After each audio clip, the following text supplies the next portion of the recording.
जी प्राथमिक माहिती आहे त्या प्राथमिक माहितीनुसार हा व्हायरस नवीन नाही आहे, यापूर्वी देखील हा व्हायरस आलेला आहे। पुन्हा त्या व्हायरसचा चेंचू प्रवेश होताना दिसतो आहे। या संदर्भात जी काही ॲडवायझरी आहे ती आम्ही लवकरच त्या ठिकाणी जारी करू। आता 3 वाजता केंद्र सरकारचं जे आरोग्य मंत्रालय आहे ते देखील राज्यांसोबत त्या ठिकाणी कॉन्फरन्स करून या संदर्भातली सगळी माहिती ही उपलब्ध करून देणार आहे। आणि त्यानंतर काय काळजी घ्यायची आहे ही काळजी आपण घेऊ। आता लगेच पूर्णपणे घाबरून जाण्याची आवश्यकता नाही आहे। किंवा माझी माध्यमांनाही विनंती आहे की या संदर्भात कपोलकल्पित माहिती किंवा कोणी काही सांगतं अशा प्रकारची माहिती देऊ नका।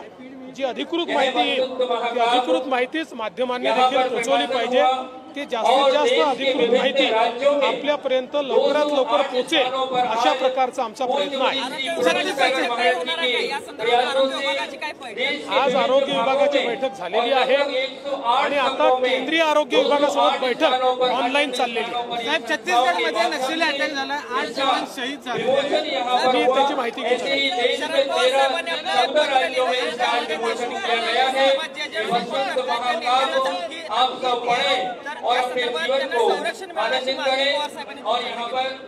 असं आहे, या सगळ्या प्रकरणामध्ये राज्य सरकारने अत्यंत निर्धाराने कारवाई केलेली आहे।